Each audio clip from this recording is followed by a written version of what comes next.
Velkommen til den her præsentation af Dragens Dal-kortspillet, hvor jeg som skaberen af spillet vil gennemgå de regler, der skal til for at spille det. Jeg vil forsøge at lave en grundig gennemgang, så at man kan få svaret alle sine spørgsmål. Men det hele burde også være skrevet i regelsættet, som kommer med spillet. For at kunne spille spillet, så får man selvfølgelig sit eventyrkort og sin skattekort, og så skal man bruge en 6-siders terning og et eller andet, som man kan tælle til 10 nemt. Og i det her tilfælde, der bruger jeg 10-siders terninger. Jeg vil bruge programmet Tabletop Simulator til at vise det, som er det program, jeg har brugt til at playteste spillet. Men alt her kan jo selvfølgelig bruges i virkeligheden.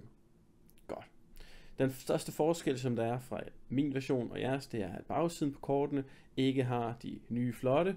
Det er tværtimod de gamle alfa-versioner, som ikke er lige så kønne. Godt. Men det skal nok gå. Nå, lad os komme i gang. Inden vi starter spillet, så opdeler vi kortene i henholdsvis eventyrkortene og skattekortene, så alle kort er sorteret.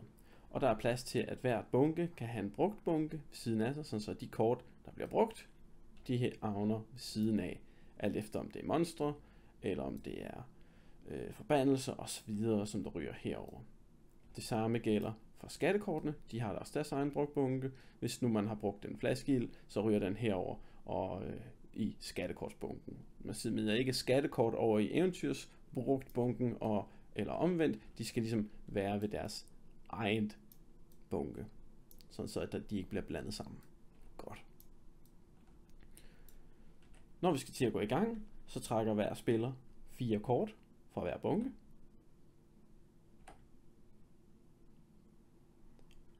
Og tager et eller andet, så man kan huske, hvilket level man er. I mit tilfælde bruger jeg 10-siders terningerne og sætter den til 1, så jeg ved, at jeg er level 1. Og så er vi faktisk klar til at gå i gang. Når vi spiller, så er der en forskel på, hvilke kort man selvfølgelig har på sin hånd, og hvilke kort der er i spil. Hvis man har kort på sin hånd, så er de jo sjovt nok på hånden, og dem holder man skjult for de andre spillere. Hvis man har kort i spil, for eksempel udstyr, eller klasser, eller magi osv., så er det foran dig, som alle kan se, og som er på bordet. Og de her kort er altså i spil, og kan blive påvirket af andre effekter og monstre osv. Hvis der er nogle effekter, der påvirker kort på hånden, så vil det stå direkte. Når vi spiller lange spil, så kan man risikere at komme hele eventyrbunken eller skattebunken igennem, så at alle kortene ender i brugtbunken. Og hvis at en kortbunke løber tør, så må man blande hele den brugtbunke, der hører til, ind igen, og så starte forfra. Yes.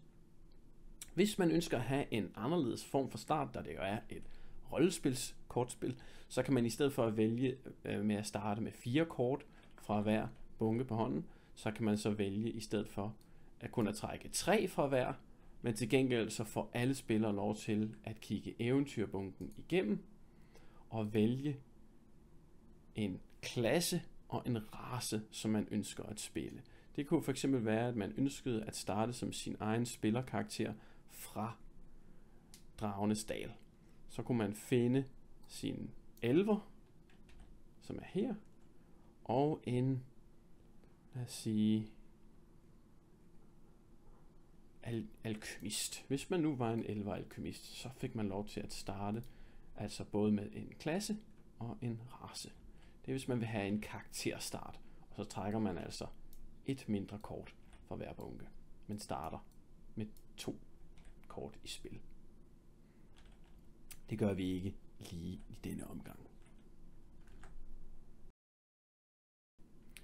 Når alle spillere har trukket deres starterkort og placeret et eller andet huske ting foran en, det kan være en 10-siders terning, så man kan huske, hvilket level man er, så er vi klar til at gå i gang med spillet. Enten ruller man en terning eller afgør, hvem der starter, og så tager spillere deres tur, og så går det ellers med urets retning rundt, indtil at vi finder en vinder af spillet. Den første, som bliver level 10, vinder spillet. Og det gør man på ved at selvfølgelig at slå monstre ihjel, så går man level op. Man kan også spille nogle heldige skattekort. Det her skattekort hedder for eksempel heldig, og det gør også, at man kan gå level up. Men for at vinde spillet, for at få det sidste level, fra level 9 til 10, så skal det være et monster, man kæmper mod. Man kan altså ikke spille en af de her kort til at gå level up til level 10 og vinde spillet. Det skal være et monster, man besejrer til sidst. Når det er ens tur, så starter man altid med at gå på eventyr. Og alt efter hvad man møder eller finder, så kan man vælge nogle forskellige ting. Hvis vi møder et monster, så skal vi enten kæmpe mod det, eller hvis vi ikke er stærke nok, stikke af fra det. Hvis det ikke er et monster, vi møder, lad os sige, at det her kort har jeg ikke trukket, så kunne vi for eksempel møde en forbandelse. Så bliver man ramt af den forbandelse, når den bliver afsløret her på bordet. Og hvis din tur derefter ikke er slut, den påvirker mig bare til næste kamp, så har du en af to muligheder. Enten så kan du søge området og tage et eventyrkort op på din hånd, eller også så kan du lede efter et uhyre og spille et monster fra din hånd, som du så kan kæmpe imod. Og det vil man ofte gerne, fordi så kan man jo få skattekort, når man besejrer det osv.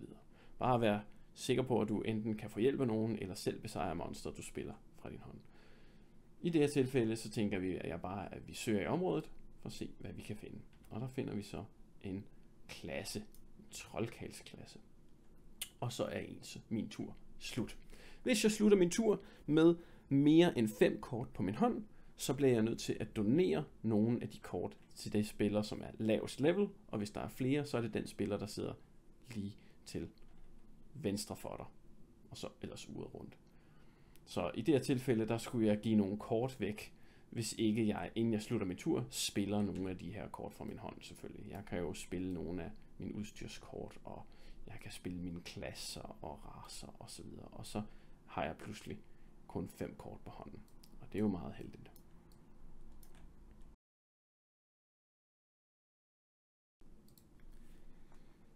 Der er 6 forskellige racer og 6 forskellige klasser.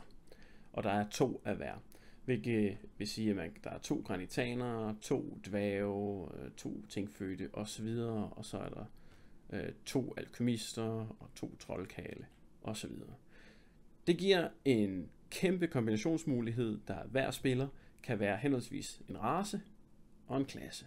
Så man kan for eksempel være en goblin magerbane. Eller man kan for eksempel være en tingfødt håndværker. Det giver måske meget god mening.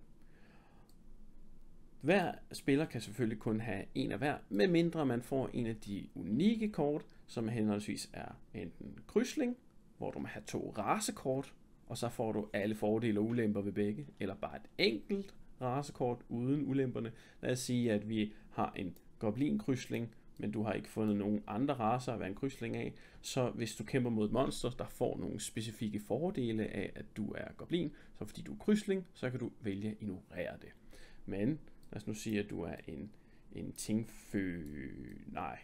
en goblin blandet med en havfolk, så får du selvfølgelig alle fordele og ulemper ved begge racer. Så lad os sige, at du finder et monster, som der er stærkt over for havfolk og gobliner, jamen så er det bare ærgerligt. Eller hvis du får en eller anden ekstra fordel af at være goblin, men havfolk, det giver dig penalty, så får du begge dele imod det uhyre. Det samme gælder med kortet for klasser, som hedder metagamer, og her må du så have 2 klasser. Så vi siger, at du er både en magerbane og en troldkarl, og det lyder lidt metagame-agtigt, så det passer måske meget godt. Og i så fald, at du har, er det samme som racekortet krydsling. Her der må du så enten have 2 klassekort og have alle fordele og ulemper, eller bare en enkelt, og så kun få fordelene, hvis at du kun har én klasse. Og hvis du både er en krydsling og en metagamer, så kan du risikere at lige pludselig at sidde med et kæmpe arsenal. At du er en blandingsgoblin havfolk, som både er magerbane og troldkarl. Meget kompleks karakter. Det er meget sjældent dog. Men det er racer og klasser. Det specielle ved denne her Munchkin-version er magi. Når man finder et magikort ved at gå på eventyr, lad os sige, det er min tur, og jeg går på eventyr, bum, så finder jeg en magi. Og det kan vi se på det her symbol oppe i hjørnet. En magi vil straks blive din ejendom, så den kommer op på din hånd. Og så kan du efterfølgende vælge, om du vil spille den her magi ned foran dig. Magi fungerer på den måde, at du kan have 2 magier i spil, som du kan bruge. Og de bliver brugt ved at tappe dem, som man kan se på det her lille ikon her. Så lad os sige, at du eller nogle andre er i kamp, og så vil du gerne bruge den her kontrolstens kraft til at give +2 bonus til et eller andet. Og du kan give +2 bonus til en spiller, du kan give +2 bonus til et monster. Det er egentlig op til dig, medmindre der står noget specifikt på kortet. Den her magi, den kan også en ekstra lille ting, hvor der står, at den kan smides til brugtbunken for øjeblikkeligt at besejre et monster, som har golem i sit navn. Og det er jo måske meget smart. Når en magi så er brugt, så kan du ikke bruge den magi, før at det bliver din tur igen. For i starten af din tur, så bliver alle de magier, du har brugt, bum, klar til at blive brugt igen. Lad os sige, at vi har en anden magi. Det kunne for eksempel være denne her, magien mørke, som vi også kan have, for vi kan have 2 magier i spil. Den gør noget lidt andet. Den giver -1 til en spiller, eller +1 til en udød. Så mørke kan altså ikke gøre noget mod monstre, som der ikke er udøde, og du kan kun give minus til spillere, hvis du bruger den her. Så hvis der ikke står noget specifikt på magierne, hvis der bare står noget bonus, så kan du vælge, hvem der får bonus. Og hvis der står noget specifikt, så må man lige læse, hvad det er, og så bruge den effekt. Nogle magier gør, at man kan animere de døde, nogle gør, at man kan give plus eller minus til terningerull, osv. Det står på hver magi. Hvis man så får en tredje magi i spil, så kan du så vælge enten at smide en af dem, du allerede har på bordet til brugtbunken. Lad os sige, at du ikke er så glad for mørke, så smider du den, når du får endnu en magi. Lad os sige, at du får frosthånd her, så vil du ikke længere have mørke. Men hvis du finder frosthånd ved, at du går på eventyr, så er den ikke automatisk i spil, så får du den op på din hånd, og så er det først, når du vælger at spille den, at du så skal vælge, hvad for nogle magier, som du ikke længere vil have.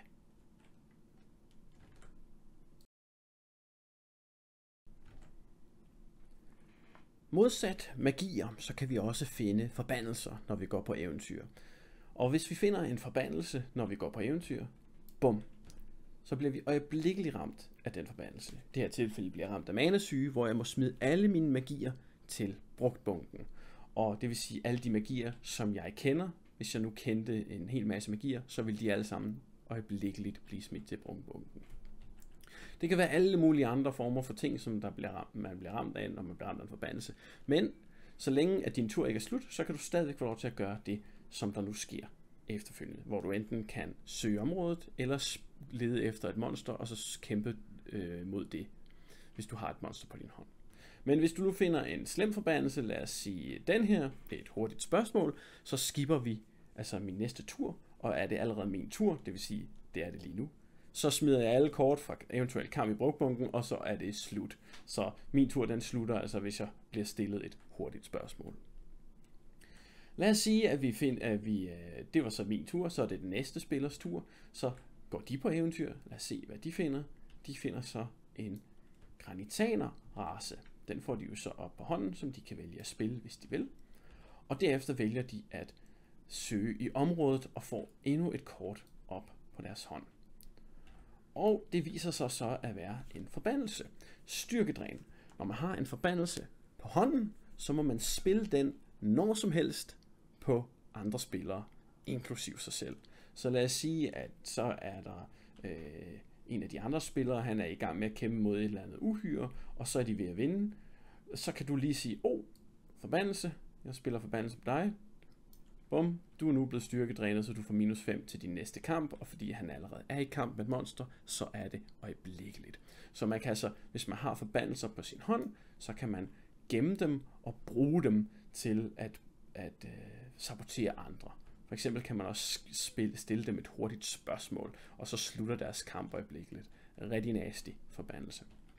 Og det er altså kun, hvis man får forbandelser, når man søger i området og får det op på hånden, at man kan bruge det mod andre. Fordi hvis de kommer herude, når man går på eventyr, så bliver du selv ramt af forbandelsen øjeblikkeligt.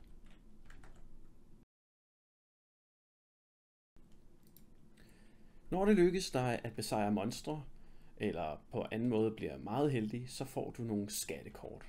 Og når du får skattekort, så kan man få et virvar af forskellige ting og sager. Man kan få udstyr, man kan få gå level up kort, og man kan få luminer og brugsgenstande og mange andre sager. Det som man kan, det er at man selvfølgelig kan give sig selv udstyr, som er de her små ikoner oppe i hjørnet, som der passer til det man nu kan bære. Og det vil sige at man kan have udstyr til 2 hænder og en hjelm. Hvis vi lige kan finde en hjelm, nogle sko og en rustning, så man altså har et fuldt sæt af udstyr. Sådan. Og det behøver man jo ikke at lægge på den her måde, men det er nemmere at bare have det sådan her på siden. Godt. Så en hjelm, op til 2 hænder, nogle genstande er tornsting, en rustning og et par sko. Og så har du en masse udstyr, som der kan nogle forskellige ting og sager. Og man må læse på sit udstyr, hvis de gør noget specifikt. Den her kamphjelm gør for eksempel, at den giver +4 i stedet for +2 til krigere og magerbaner, hvis man nu har de klasser. Så kan man få de her level up kort, og dem kan man spille når som helst. Det vil sige, at man kan spille den på andres ture. Man kan faktisk også spille den lige inden man skal til at besejre et monster, for at komme op til level 9, for så muligvis at besejre monsteret, og så få det vindende level. Og så er der en masse brugsgenstande i skattekortsbunken, som er den her symbol med potion, scrollen og den lille juvel. Og de kan bruges én gang, så når de er brugt, så bliver de smidt i brugtbunken og kan så ikke bruges mere. Hvorimod ens udstyr, det bliver selvfølgelig ved med at være der. Alt udstyr, eller alle skattekort, har også en guldværdi, og hvis man sælger udstyr eller skattekort for 1000 guld, lad os sige, at vi sælger vores kamphjelm og vores ringbrynje, så får vi et level for de 1000 guld. Og man kan sælge alle de penge, man vil. Man kan sælge for, lad os sige, 2000 eller 3000 for 2 eller 3 levels, men man kan ikke gemme penge. Så lad os sige, hvis vi solgte vores adamantiumsko, vores lille ISP-kort, vores lånesvær og den her flaskeild, det vil give 1100 i alt, og så får vi altså kun et level, og vi sparer ikke de 100 guld. Det er bare ærgerligt. De er spildt. Men hvis du kommer helt op til 2000 guld, lad os sige, at du så lige får solgt for mere, så får du selvfølgelig 2 levels i stedet for. Men du kan ikke gemme penge, som der ligesom går ud over hver 1000. Godt.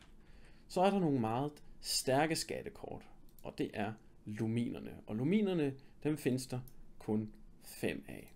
Og det er her for eksempel den lilla lumin slukkelsen. Og de kan spille, de er lidt unikke, for de kan enten spilles som en magi eller som en brugsgenstand. Hvis de spilles som en magi, så spiller du dem foran dig, og så tæller de som om at være en af dine aktive magier. Ellers så kan du bare have den nede på siden her i spil. Hvis du ikke vil have den som en magi, så ligger den bare klar til at blive brugt som en brugsgenstand. Eller hvis du ikke tør at have den på bordet, hvis nu nogen de er ude efter dig, og du tænker, at de vil smadre nogle af de ting, du har på dit bord, så kan du også beholde den op på din hånd, og så gemme den til, når det bliver nødvendigt, hvis du vil bruge den som en brugsgenstand. Og alle luminer, de har en beskrivelse af, hvad det er, de gør, både som magi, det er ofte det første, og så bag det sidste, det er så deres brugsgenstandseffekt. Og i det her tilfælde, så vil den her, den vil gøre, hvis du har den som magi, så giver den -2 kamp til dig, men -4 kamp til alle monstre, du kæmper imod. Så den svækker alle. Og hvis du bruger den som en brugsgenstand, så kan du fjerne alle effekter, et monster har, så det kun har sit level og sine slemme ting. Og du kan jo både have den i spil som en trolddom, som hele tiden er aktiv, og hvis du så får brug for det, smid den til brugtbunken som en brugsgenstand. Bum. Så mister du dog dens magiske effekt hernede.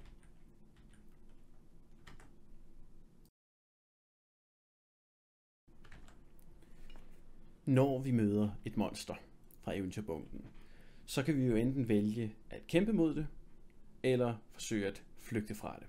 Og der har jeg lige sat et eksempel op her, så vi kan se, hvordan kamp det vil fungere undervejs i spillet. Det er min tur. Jeg er level 2. Jeg har lidt udstyr og nogle magier i spil, og jeg er en tingfødt. Og så har jeg en anden spiller herover. Det kunne være min ven Emil, som der er en granitaner. Han har sværdet i stenen, og han har en kaststen og så videre. Fordi han er granitaner, så kan han have en ekstra hånds udstyr. De er jo store, de gutter. Og så har han noget drageskaldspanser. Så han er rimelig stærk herover, Emil, med alle sine ting sammen. Og jeg er nogenlunde stærk, men stærkest, når jeg hjælper nogen. Og så går jeg på eventyr. Lad os prøve at se en gang. Så møder vi Fyrst Vorage. Han har uendelige dimensioner, som kan erobres, eller det er i hvert fald det, han siger. Og hvis magien portal er på bordet, så får Vorage plus 11 til kamp. Og han giver minus 3 til at stikke af. Og det er rigtig, rigtig skidt, fordi jeg har tilfældigvis magien portal i spil. Hvilket vil sige, at han ikke er level 14, han tæller tværtimod som at være level 25. Hvis jeg nu regner alt, hvad jeg har sammen, jeg kan få 2 fra min kontrolsten, 2 fra mit level, så 1 fra mit sværd, og så 2 fra min hjelm. Så det er 1, 2, 3, 4, 5, 6, 7. Det er jo slet ikke nok til at slå 25. Så kan jeg se, hvad for nogle kort jeg har på min hånd. Jeg har en monster påvirker her, som kan gøre ham til en rekrut. Så får han minus 5 til sin styrke. Og til gengæld trækker vi en færre skattekort af besejre ham. Og så har han flaskegild, som der kan give mig plus 3 til kamp. Jeg er stadigvæk langt fra at kunne besejre en meget stærk Vorage. Så fordi jeg ikke kan besejre ham selv, men jeg tænker, måske hvis jeg får hjælp, så kan jeg skiftes til at spørge folk, om de vil hjælpe mig. Og jeg starter med at spørge Emil og siger, vil du hjælpe mig med at besejre Fyrst Vorage? Og så siger han, jo, det vil han gerne, men han vil gerne have måske 2 skatte for det, eller han vil gerne have lov til at kigge på skattekortene og tage det, han helst vil have. Og så kan man handle, ligesom at sige, jamen, hvad skal du have for det? Det kan også være, at han meget gerne vil have min kamphjelm, og så kan man handle, indtil man bliver enig. Hvis han siger nej, så kan man jo altid spørge den næste spiller, det kunne være Nilas, der sad og spiller herover, om han vil hjælpe. Men i det her tilfælde, der siger han, at han vil gerne hjælpe, til gengæld så får han 2 skatte for at hjælpe mig. Så regner vi nu vores styrke sammen. Og Emil han har 3 fra sit level, plus 4 fra sværdet, så er vi på 7, og så 3 fra den her sten, for han er granitaner, så er vi på 10, og han er på 14 kampstyrke. Og nu hvor jeg hjælper nogen, så fordi jeg er tingfødt, så får jeg ekstra 4 til min kampstyrke, hvilket vil sige, at jeg har 11, han har 14, så det vil sige, at vi har 25 til sammen. Fyrst Vorage, han er level 25 lige nu, hvilket vil sige, at han stadigvæk slår os. Så vi skal have 1 mere. Vi skal nemlig have mere end monsters styrke. Heldigvis så havde jeg forberedt mig på det, og jeg spiller min brugsgenstand flaskegild, bum, for at vi får yderligere plus 3 kamp. Så nu er vi altså på 28 imod Vorages 25. Når jeg er det, når vi er klar til at slås, så siger vi, hvor meget styrke vi har, så hele bordet de kan høre det. Det kan jo være, at de har lyst til at sabotere os. Så jeg siger, vi har 28, Fyrst Vorage han har 25, og vi kæmper mod ham nu. Og så tæller vi til 1, 2,6. Og det gør vi, fordi det er den tid, at folk de har mulighed for at spille kort, enten for at gøre mig og Emil sværere, eller gøre Fyrst Vorage stærkere, eller hvad man nu har lyst til. Det kan også være, at der er nogen, der har lyst til at slutte kampen, eller et eller andet.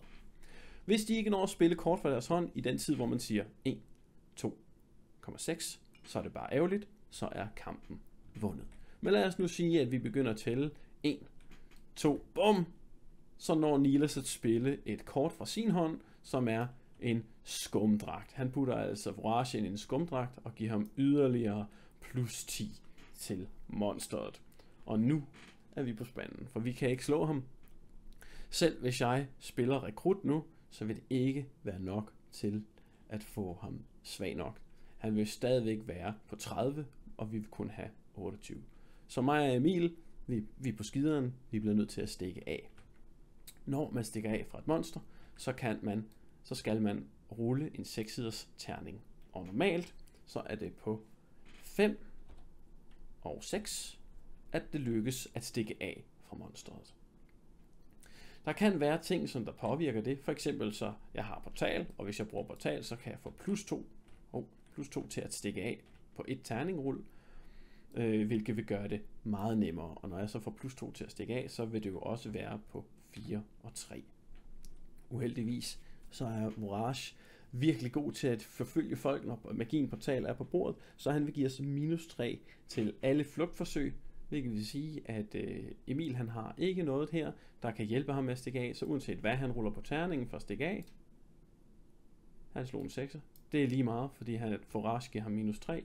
Han bliver desværre fanget. Så må vi se, om det kan lykkes for mig at stikke af. Jeg skal rulle en 6'er, fordi jeg aktiverer portal. Så på en 6'er, så lykkes det mig at stikke af. Lad os se. Det gjorde det desværre ikke. Så er vi begge to snuppet af Vourage. Og når det fejler i at stikke af, så bliver man påvirket af monsterets slemme ting-effekt. Og der står her, Vourage spiser din hjerne og bruger din krop som en tankeløs slave. Og vi er døde. Det var ærgerligt. Hvis vi dør, så ryger alle vores kort, både fra hånden og på bordet, de ryger til brugtbunkerne. Så vi bliver simpelthen slået ihjel. Til gengæld så får de andre spillere omkring bordet, de får lov til at loote vores lige. Så man må tage alle vores eventyrkort her, de forsvinder.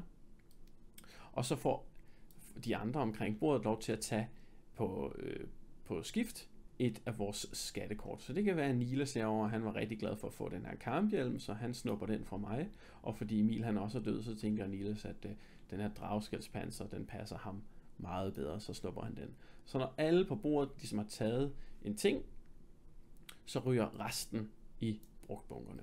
Hvis man er død, så kan man ikke loote, og det vil sige, at jeg får ikke lov til at tage noget fra Emil, og Emil får selvfølgelig heller ikke lov til at tage noget fra mig, fordi vi er døde og må vente, indtil det bliver vores tur igen. Alle kort, vi har på hånden, de ryger også i brugtbunken, hvis vi er døde. Og så går turen ellers videre, indtil at det er ens tur igen. Min tur, den slutter nu, for det var mig, der startede. Og det vil sige, at det straks bliver Emils tur. Og fordi han har været død, eller er død, så når det bliver ens tur, så får man lov til at trække 4 nye kort op til sin hånd fra hver bunke. Og starte sin nye karakter. Og han fik så lidt forskelligt her. En masse forbandelser, en magi, og han kunne gå level op og sådan noget. Det vigtige at vide, det er, at når man dør, så mister man ikke sine levels. Dem beholder man. Og når man så bliver ens tur igen, så får man så 4 nye kort fra hver bunke, så man er klar til at fortsætte sin nye karakter. Hvis at det ikke er død, som monstrene de gør, lad os sige, at det er mesteren for eksempel, så står der, hvad det er, slemme ting-effekten er. Og man må bare læse på slemme ting-effekten for at se, hvad det er, som det gør.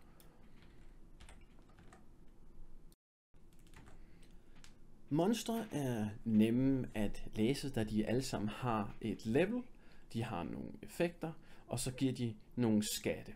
Og de meget stærke monstre, dem som er level 15 eller over, de giver også 2 levels i stedet for kun 1, når man besejrer dem. Hvis man gerne vil have nogle af de her uhyre til at slutte sig til andre kampe, og altså være nederen over for andre spillere, så har man brug for et kort, som hedder fysisk påkaldelse, eller nogle andre unikke kort, hvor det er, der står, at et monster kan slutte sig til kampen. Der står på det her kort, som de hedder alle sammen fysisk påkaldelse, de gør det samme. Spil dette kort med et monster fra din hånd, når nogen, inklusive dig, er i kamp, hvis du nu gerne vil slås mod flere. Og så slutter monsteret sig til kampen med sin egen styrke. Og hvis man flygter fra monstrene så derefter, så skal der flygtes for hvert monster separat. Man kan altså godt lykkes med at stikke af fra Groen Løveklo, men fejle i at stikke af fra den her uundgåelige, hvis det nu var de her 2, der var i kamp. Så er der nogle monstre, som der har nogle unikke ikoner oppe i siderne. Og det er henholdsvis respawnerne, som der generelt er de her orker og enkelte uhyre. De har respawn-effekten, og så er der den anden effekt, som er den her døde hånd, som er udøde-effekten. Og lad mig tage dem en af gangen. Først har vi respawn-effekten. Det gør ikke noget med det første respawn monster. Lad os sige, det er Wendigoen. Wendigoen, den kæmper man mod, og man besejrer den. Respawn-effekten gør ikke noget, når der ikke er nogen respawn i brugtbunken, for de respawner jo. Så næste gang, nu hvor Wendigoen død, at der er nogen, der kæmper mod en respawn, lad os sige, der er nogen, der kæmper mod Cope her. Cope kommer på bordet, efter at have blevet vendt i et eventyrkort, så skal man rulle en terning for at se, om Cope respawner. Så man finder sin 6-siders terning, og hvis man ruller 4, 5 eller 6, så respawner det øverste monster. Så lad os sige, at jeg ruller terningen her og slår en 4, så er respawn-effekten aktiv, og Wendigoen respawner så bag ved Cope og slutter sit level til Copes level på den her måde. Sådan der. Det tæller stadigvæk kun som at være et enkelt monster. Men Cope har fået respawn hjælp fra Wendigoen. Og så ruller man faktisk terningen igen. Lad os sige, at Razook han også var død. Så ruller man igen for at se om den anden. Og så, nu fik vi under 4, så nu stopper respawn-effekten. Så Razook han nåede ikke at respawne. Hvis der selvfølgelig ikke er flere respawn-monster i bunken her, lad os sige, det kun var Wendigoen, der lå der, så er det jo ligegyldigt, så er der ikke mere, der kan ske. Men hvis nogle andre så tænker, vi skal have endnu mere respawn, og der er nogen, der bruger en fysisk påkaldelse på at spille Fox ind, han slutter sig til kampen nu, lige så snart at et respawn-ikon kan ses, så aktiverer respawn-effekten også. Og i det her tilfælde, så skal man så rulle igen, og hvis der så ligger flere respawn-monstre inde i brugtbunken, så kan det også være, at de respawner bag ved Chaosorken Fox, og det gjorde det ikke i denne her omgang, men lad os nu sige, at jeg havde slået en 5'er, så vil Razook være respawnet bag ved Fox. På den her måde her. Sådan. Og så har vi altså 2 respawners, hvor at Cope nu tæller som at være level 11, og Chaosorken Fox her, han tæller som at være level 13. Så respawners skal hurtigt komme ud af kontrol, hvis man ikke lige ser sig om, og er lidt uheldig med terningen. Det er respawn-effekten. Så har vi udøde-effekten, og der er flere ting, der kan gøre udøde. Der er de normale uhyrer, som der selvfølgelig har udøde-symbolet heroppe, som de her 2, og så har vi nogle kort, der kan gøre, at monstre tæller som udøde, og faktisk også en forbandelse, mørkerør, der gør, at en spiller tæller som udøde. Når en udød er i kamp, så er de jo sådan nogle, der swarmer, så derfor så behøves man ikke at spille en fysisk påkaldelseskort for at spille andre udøde ind i den kamp. Så lad os sige, hvis det var min tur, og jeg trækker et eventyrkort fra bunken, som ender med at være en udød, det er nogle banshees, der angriber mig, så hvis at en af mine venner, eller en af de andre spillere, de synes, at det er sjovt at sabotere mig, så kan de bare øjeblikkeligt smide flere monstre ind, fordi der kommer flere udøde. Bum. Hvis de altså har udøde på deres hånd, så kan de bare spille dem ind gratis, uden at spille et fysisk påkaldelseskort sammen med dem. Hvis at, lad os sige, at man ikke møder en udød, det her kort, lad os sige, det har Emil på sin hånd herover. Men til gengæld, så er jeg blevet ramt af den her forfærdelige mørkerørsforbandelse. Det vil sige, at hver gang jeg nu er i kamp, så tæller jeg som at være udød. Så selvom at jeg for eksempel mødte Groen Løveklo i kamp, så kan alle andre, der har udød på deres hånd, stadigvæk gratis spille udød ind i kampen. Så de kan både smide en kødgålem ind, hvis de har den, og fordi jeg er en udød. Jeg tiltrækker de andre udød. Eller der kan også være, der kommer nogle banshees. Og lige pludselig har jeg mega store problemer her. Så det er udød-effekten.